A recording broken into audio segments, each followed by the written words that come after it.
I'm back. That little voice inside your head. Listen, our business could use a new laptop, and Office Depot Office Max has huge Black Friday doorbusters. Save $400 on an HP laptop with 8th generation Intel Core i7 processor. Only $449.99. It starts at OfficeDepot.com on Thursday at 12:01 a.m. and in-store Friday at 7:45 a.m. Go ahead, you deserve it. Office Depot Office Max. Taking care of business. Limit 1.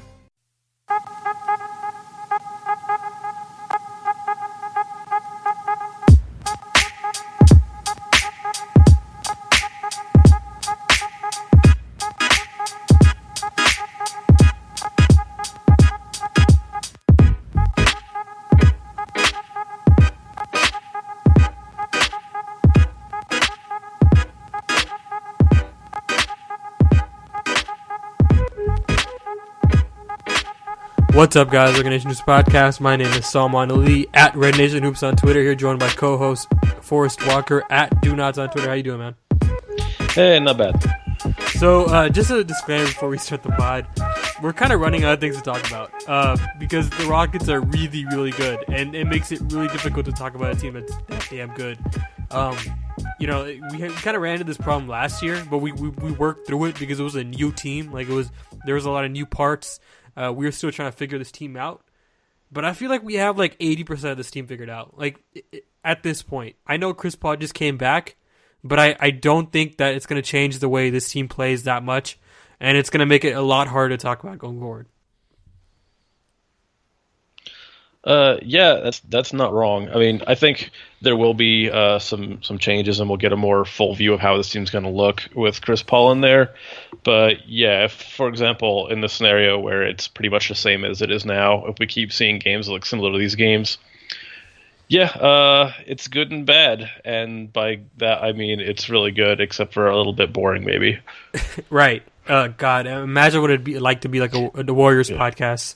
Like, they're probably like running out of stuff to talk about till May. I mean, but yeah. Nonetheless, we do have some stuff to talk about, and to get more of a flow to the podcast, we're gonna ask you guys to email us in questions, rednationhoops@gmail.com. Email questions in, and we'll answer them on the podcast for mailbags. We're gonna bring in more regular guests just to keep it going. I just felt like I wanted to be honest with you guys. We are running out of stuff to talk about because this team is really, really good, and it feels like we know what we're looking at right now. Yeah, you know how they say that sometimes NBA teams just want to get through the regular season to get to the playoffs, which are the real season.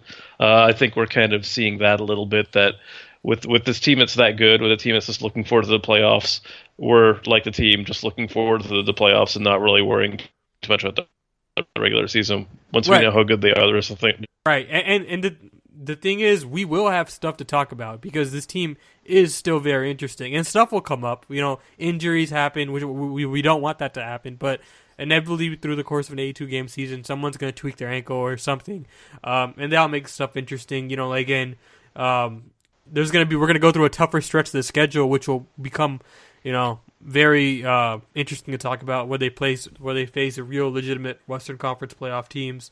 But right now, I mean, it's been kind of a cakewalk for the Rockets.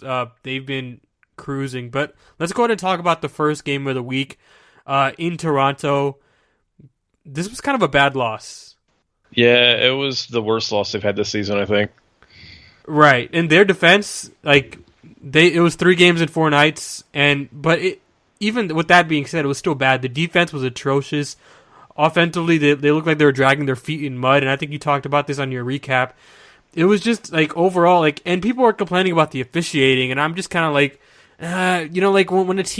when you're playing bad, I don't really like the officiating complaints. When you're playing well, and the game goes down to the wire, and an official makes a mistake, that might be a time to complain about officiating. But this game was there were a lot of things that the Rockets could have done to prevent themselves from being in that situation. Yeah, they had the choice not to be in that situation. Well, maybe not choice, but if they had played like they normally do, they wouldn't have been in that situation.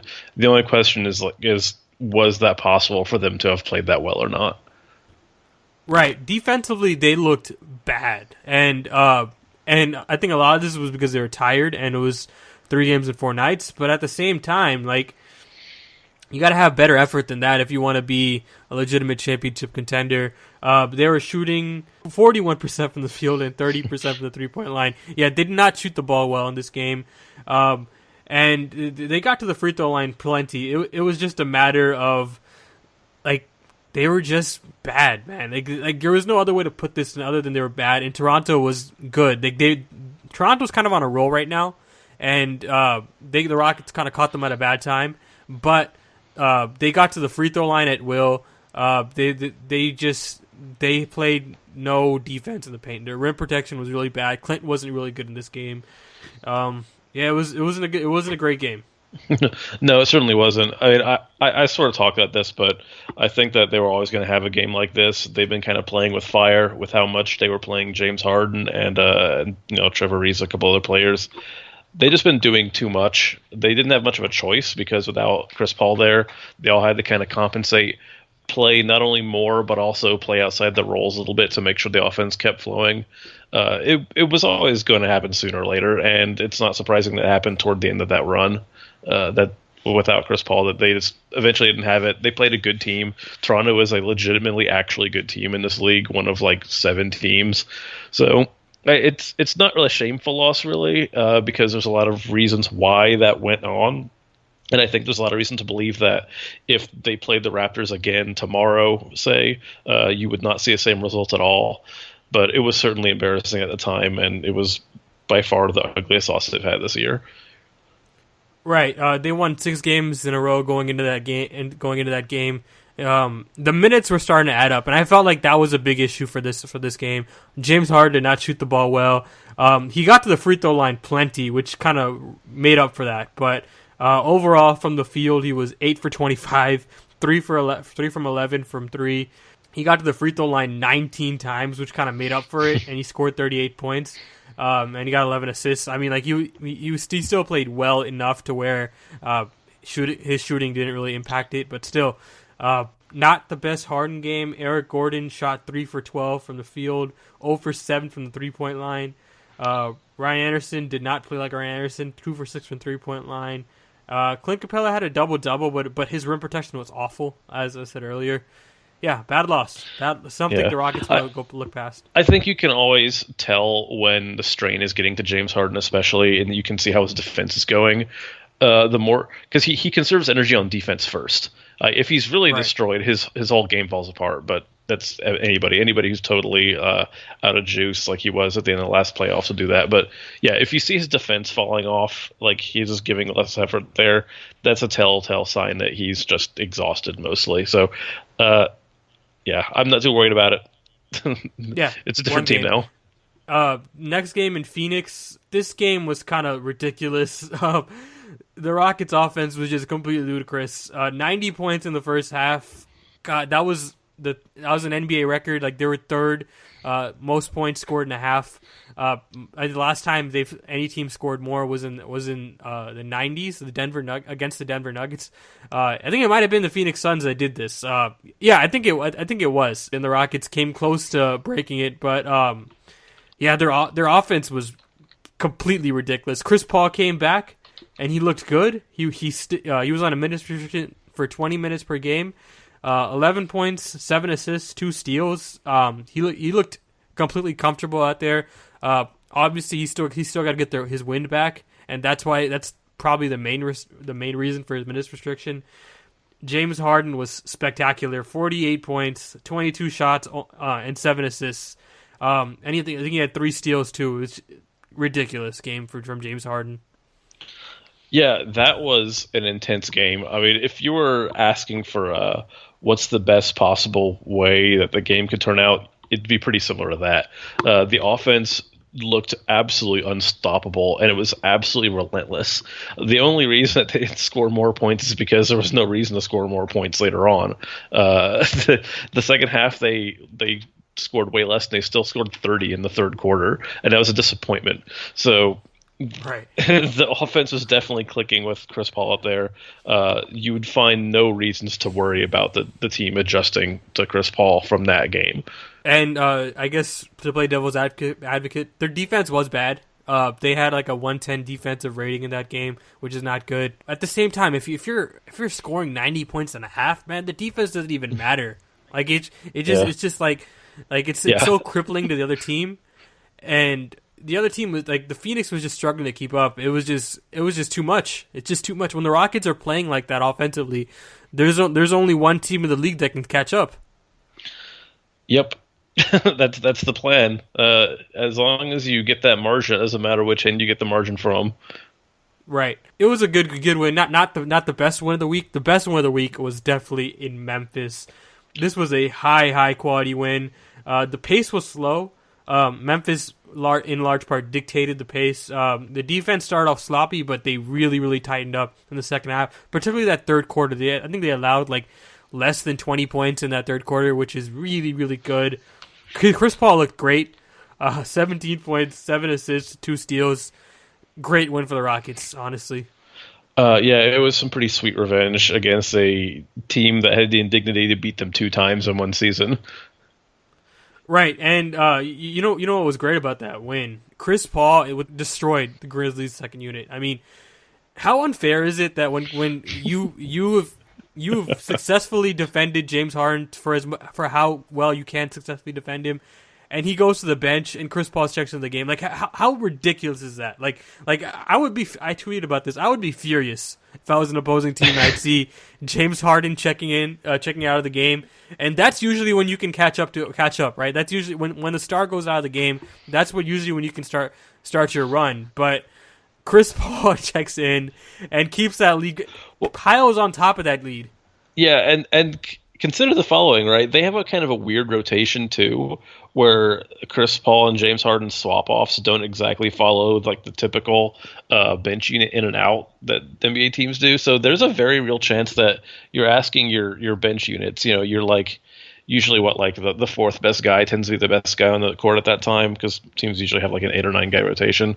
So you're looking at like guys number 4 through 9 or so, and asking them to not only be able to guard a James Harden run offense, but also to know how to guard a Chris Paul run offense at the same time. That's asking so much of bench units, and they're going to do this to so many teams who just are not going to have the wherewithal to make up for it. Like, they're going to extend leads with their bench, and that's huge in this league, especially in the regular season. Right, like again, like when James Harden goes to the bench, the offense was really bad for the first 17 games or so, and when Chris Paul came back, like that offensive rating when Harden sits, it's not going to drop off that much, man, because you have one of the greatest point guards of all time conducting it, and you have a spread floor, you have a big man that's willing to roll to the basket, and he just looked so comfortable out there, man. Like Chris Paul, like I'm surprised how quickly they've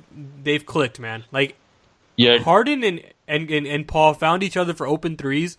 They looked like they were comfortable playing off the basketball, and they looked like they were fine together. And obviously, like I don't want to say that they're already 100% simpatico, but it'll take some time to get there. But I mean, they look pretty good, man. Like already they look pretty decent. Yeah, they look like they're ahead of what everyone assumed the schedule was going to be. Obviously, we don't know what their internal schedule is, if they thought it would be this good at this point or not, but the predictions of everybody else were, not quite sure how it would look right away, and they look fine. Like you said, the offense is clicking. Chris Paul looks like he is adjusting to fit in with that system. Like, he's still playing in his Chris Paul probing kind of way, but he's shooting a lot more threes. He's letting James Harden take more of the reins. He looks like he's doing all the things that he said he was going to do.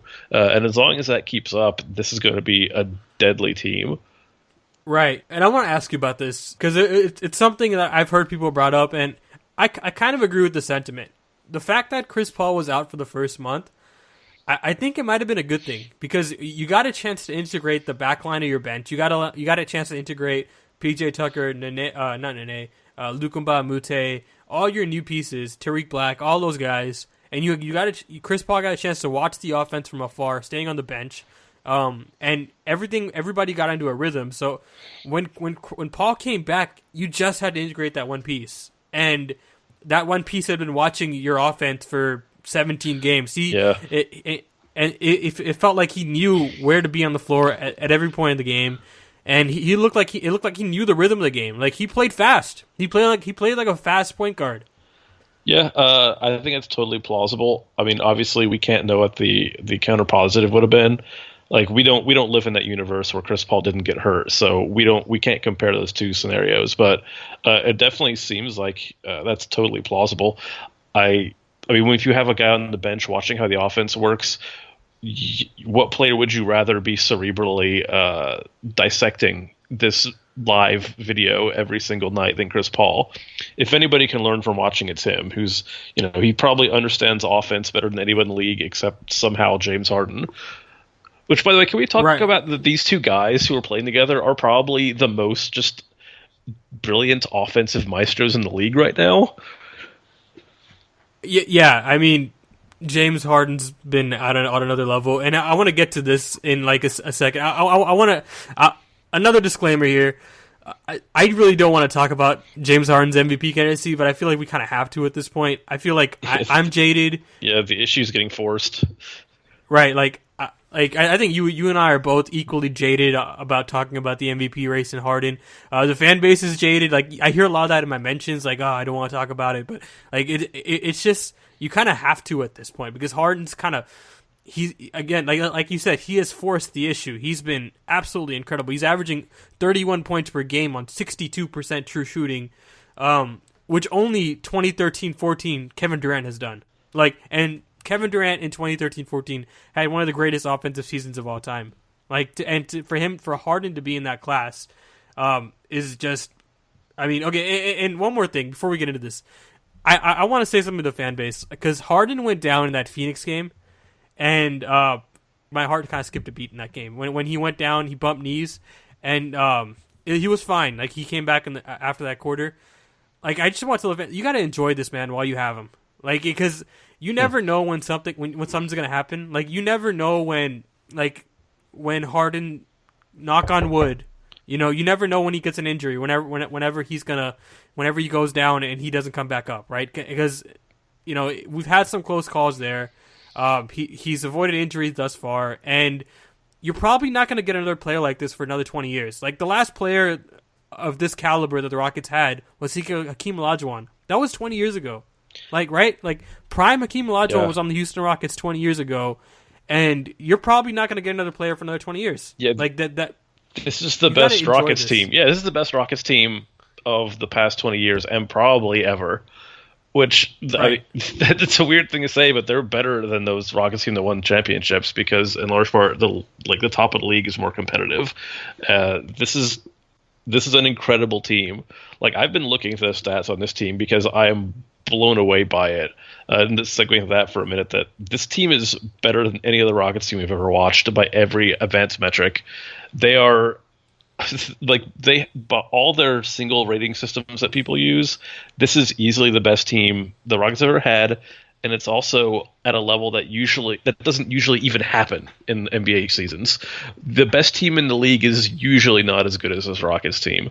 They are, so far, it's only been a quarter of a season or so, but they're as legit as it gets. They just have the bad fortune of existing at the same time as the Warriors.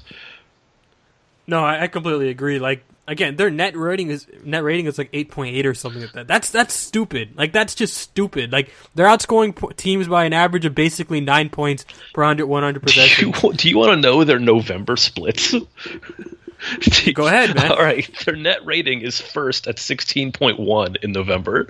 That is the net. Their offensive rating is 117.8. This is all from NBA.com, by the way. Different places score it differently, but this is the easiest place to find splits on. So their number one offensive rating, they're the number 8 offensive rating in November at 101.7. By the way, their 3-point shooting is crazy. They shoot like 53% of their shots from 3-point range, which is unprecedented. This team is incredibly good. Then in November, they have been even more incredibly good than they were in October. So we'll see how this keeps going. Obviously you never know what's going to happen going forward. We can assume probably that they're going to keep this up with Chris Paul in there, but every game's a different adventure. We'll see how it goes. They're not going to win every single game by 15 points, but goddamn if they're not trying. Right. I think the point you brought up about their 3-point attempts is valid. And man, like, to see Chris Paul shooting as many 3-pointers as he's shooting is just weird. Because I've watched Chris Paul his whole career. He's one of my favorite players of all time. Like, a little secret about me, I watched a lot of Clippers games, more than I'm comfortable admitting. Because I'm just a huge Chris Paul fan. I've never seen him shoot 3-pointers like this. He's chunking it up there. I'm eyeballing it. I haven't looked at the numbers. He's probably shooting around 2 more threes per 100 possessions than in LA, because he's getting that 3 ball up there. He's lowered his mid-range attempts per game. He hasn't completely eliminated that shot from his game, which is good. He's pretty good at it. He probably shouldn't eliminate that shot. But the Rockets have been ridiculous these past few games. In the past 9 games, they're the number 1 offensive rating in the league, which surprised me. They're better than the Warriors in that stretch, and the Warriors have really caught fire lately. And they're shooting 40% from the 3-point line over those past 9 games, which is really, really good. Like, that's 6th in the league. They're regressing to the mean in terms of 3-point percentage. They're right now at 35.3% from beyond the arc, which is basically right around where they were last season. And I think they can get better. I think having Chris Paul back, that's another really great 3-point shooter. So I think their percentages are going to get better. And I think Ryan Harrison's going to get regress to the mean. He's a 40% career 3-point shooter basically, and he's shooting like 37%. So I think they'll get even better from there. And their defense has a lot of room to improve, and yet they're a top 10 defense. They're top 10, yeah. Right. By all metrics, Basketball Reference and NBA.com, they have climbed into the top 10 in defensive rating. And a large part of that is because they've just gotten healthy, and they've gotten all their pieces back, and they're starting to understand the system. And this is year 2 in Jeff Bezdelik's system, and they're switching a lot more. Ryan Anderson looks really good on defense, which is weird. It's weird to say, but it just continues to be a thing. Hey, if Kyrie Irving can do it. Right. I mean, Kyle wrote about this on RedNationHoops.com, and I mean, you look at all the numbers. He's forcing He's forcing players to shoot 28% on him in isolation. Like, people look at Ryan Anderson and their eyes light up. Like, they think they can crush this dude, and they try to ISO on him, and he usually blocks the shot, or he puts a pretty good contest up there, which is, I mean, it's surprising. And he's moving his feet pretty well. The Rockets, again, they're getting healthy. Trevor Ariza, he's played most of the season, and Lukumba Mute came back from illness. Chris Paul, all NBA defender, now back on your team. He's gonna defend the point of attack, which is very important in today's NBA. The Rockets are going to benefit from that. That's one other quality defender, and the Rockets are going to be deeper than they were before because of that. They have a solid 9 guys now. Like, those worries about Mike D'Antoni not, playing these guys too many heavy minutes, like, those are gone now, because now you got your solid 9: Chris Paul, James Harden, Trevor Ariza, Ryan Anderson, Clint Capella, Nene, Eric Gordon, Lukumba Mute, and Tariq Black somehow sneaked into the lineup, which is surprising to me. Like, he's playing 3rd-string minutes while Nene's healthy. Like, he played during that last game, which surprised me.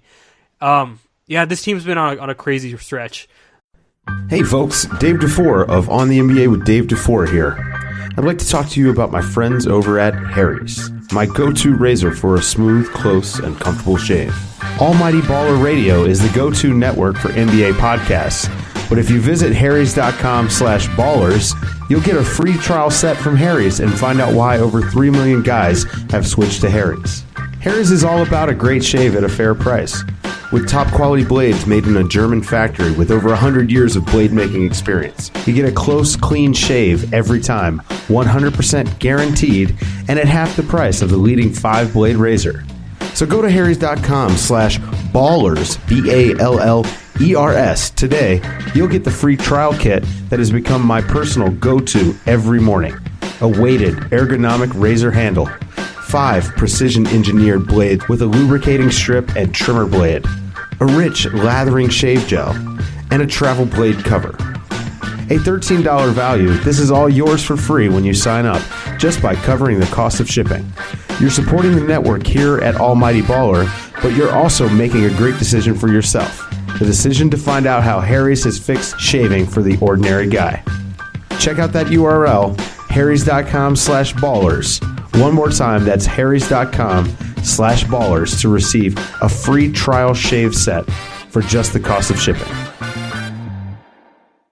But back to the MVP race thing. Yeah. Because I don't want I don't want to talk about this, but like we just gotta appreciate what we're seeing right now from Harden. Like this is like this is a once in a generational offensive talent. Like one of the best years Harden's ever. I think this is the best I've ever seen Harden play. This is his apex. Yeah, it's like in the Matrix where Neo can just like look at the walls and things and just see all the code.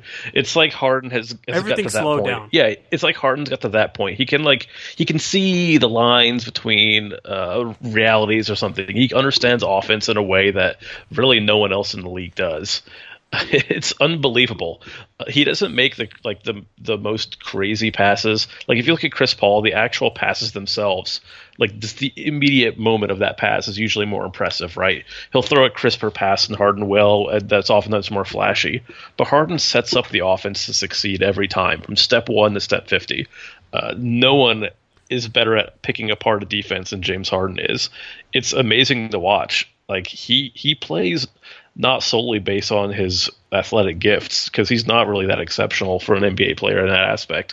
Like he's just some kind of mad genius. He is absolutely the MVP so far. There is really no argument to be had anymore. Over the past week or so, everyone who talks about the league has started to talk about this here and there, and there is no debate.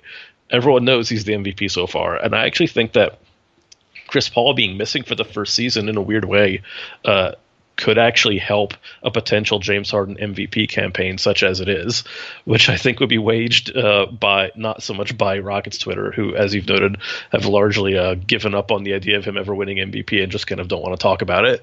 But it's been primed. They're talking about it right now. Yeah, doing it now. There's no choice. You have to. I mean, I haven't caved yet. Like, I'm not going to do it. Like, I refuse. I said this last season. I'm not going to campaign for him. I'll talk about him on this podcast because that's our responsibility. Like, it would be irresponsible to talk about James Harden's MVP candidacy on a Rockets podcast. But I'm not going to do it on Twitter. I'm not subjecting myself to that headache again. Like it. He doesn't need anybody to campaign for him, though. It's just self-evident. Right, he's been ridiculous. He's clearly, again, I agree with you. He's clearly been the MVP of this first 20 games. And yeah, it's early, but I mean, do you really see this slowing down? Like, do you really see Harden? Like, he's shooting ridiculous from the three-point line. He'll play a few less minutes. He'll get less counting stats a little bit. That's about it. Yeah. Yeah, I mean, and like his efficiency is like the best it's ever been. Like, I don't know, like, I guess Harden's suddenly an elite three-point shooter, which is weird. Like he's like before when Harden shot like pull up threes, it was a bad shot. Now it's just like, man, he's gonna make like half of those. Yeah, he's just going 6 for 12 like every other night now. Like it's so weird, but it's happening. Like he's shooting a bunch more 3-pointers, and he's actually more efficient at it now, which is so strange. It's so strange that he just at age 28. He's 28, right? Yeah, I think he's 28 this season.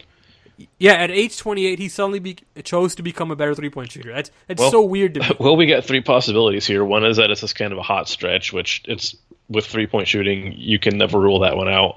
Any stretch might just be unusual, even no matter how long it is. That's probably part of it.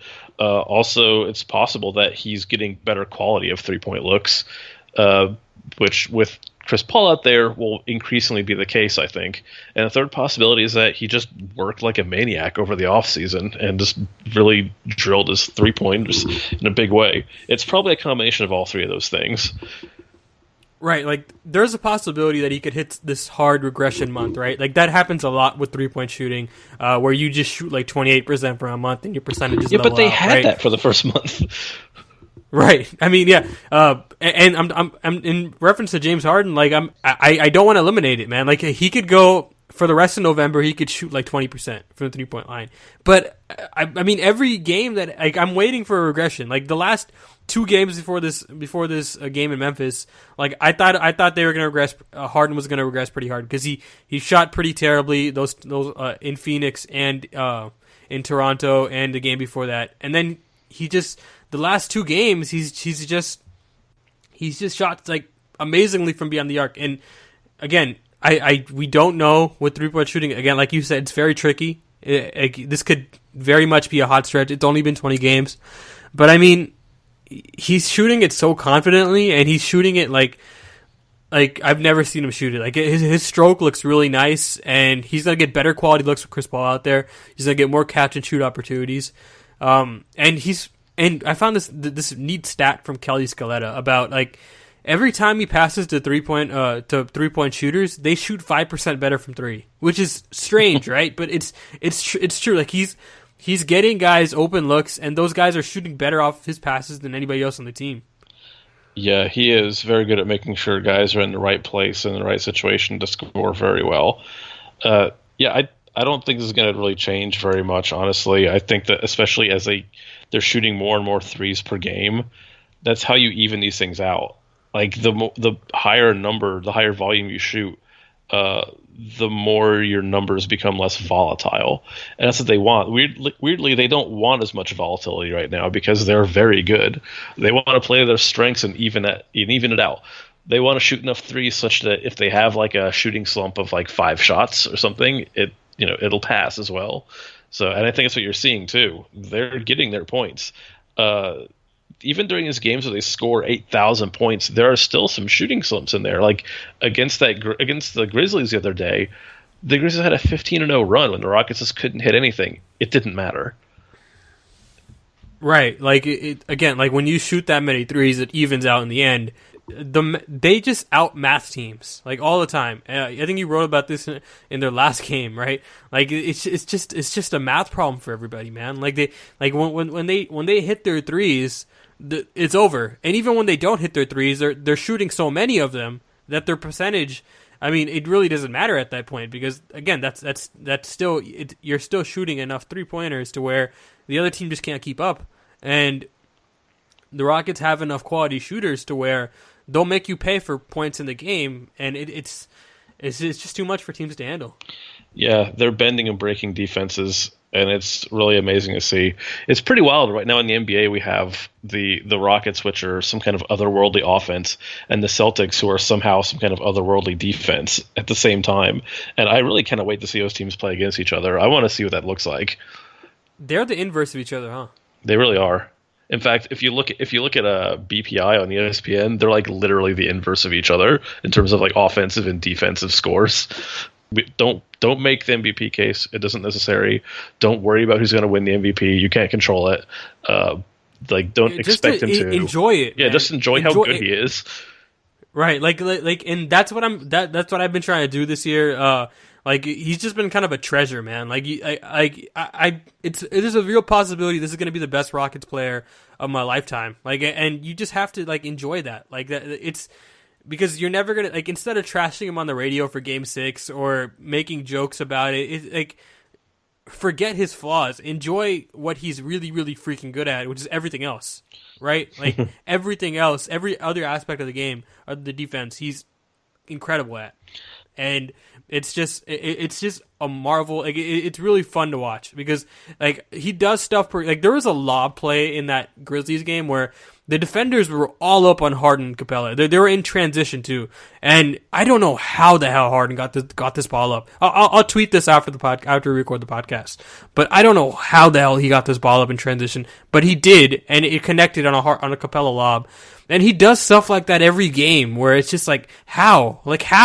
Like, only, like, 2 or 3 players in the NBA make the kind of passes he does. LeBron, Chris Paul, and James Harden. And 2 of those 3 guys are on the Rockets. Yeah, this team and their star are unbelievable, which is, I don't know, I think this season especially, people always get touchy about their teams, want to defend their teams. There is no reason to, like, defend on Twitter this Rockets team. What's even the point? All you need to just watch a team and enjoy it. If someone doesn't like the Rockets, that's fine. You can watch Rockets beat that team.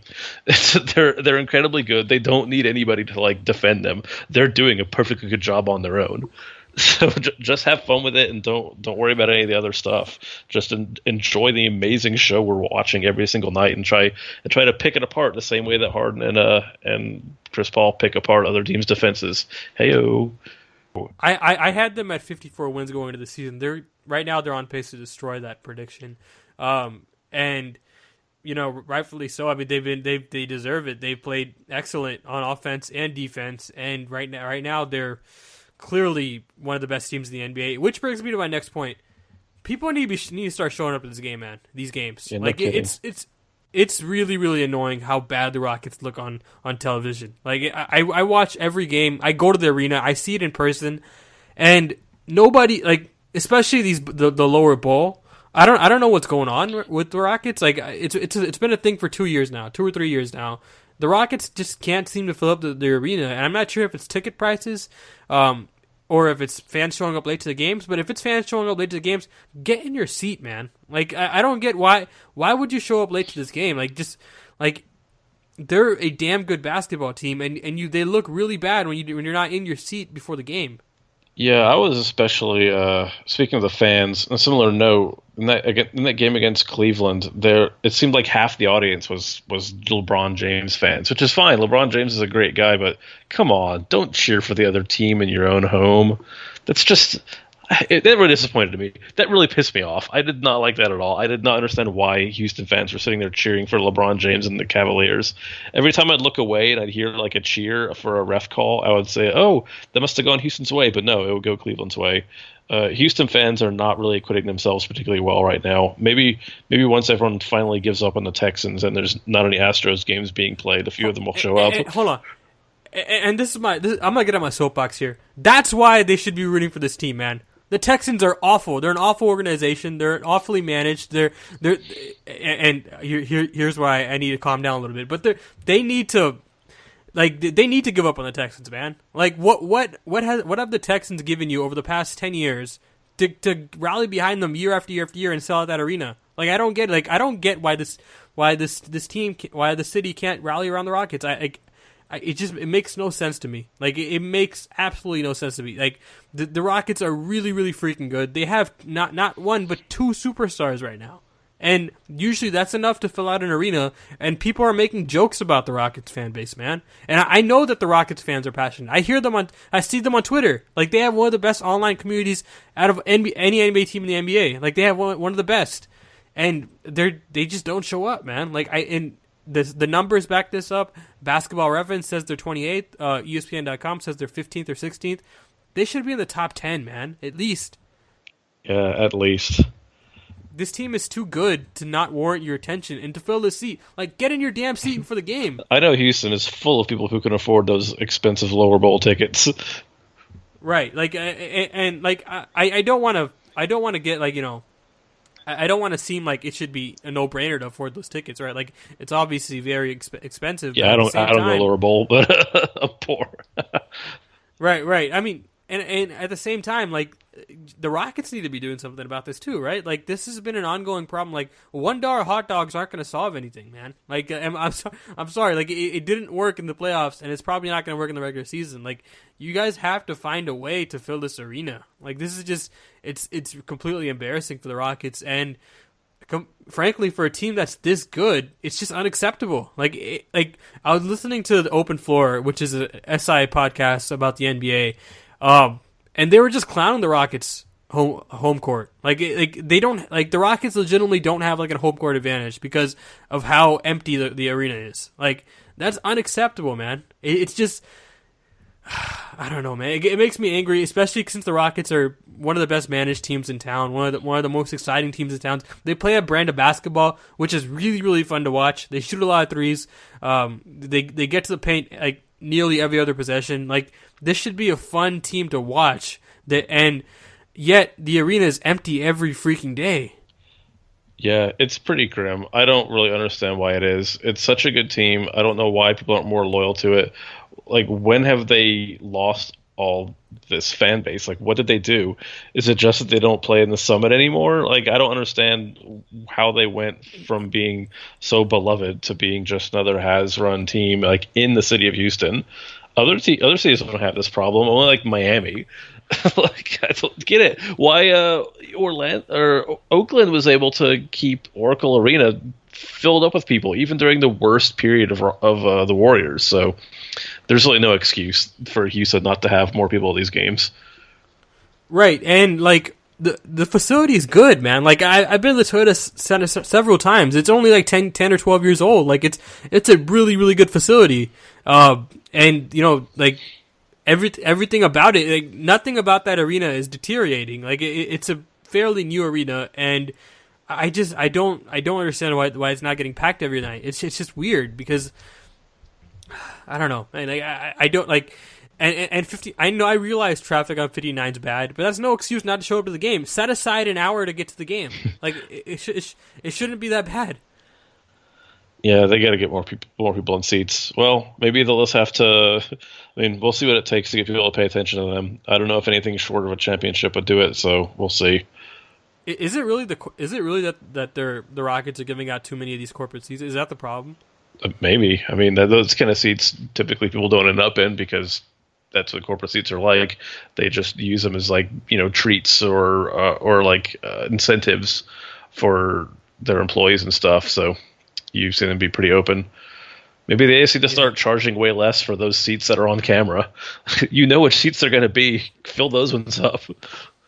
Right. Like, it's frustrating because I know the fan base is strong. Like, I see it every day. You know, like, I know they're passionate. Like, I know they love their Rockets. They just don't show up to the games, and they're not loud enough when they're there either. Like, it's kind of...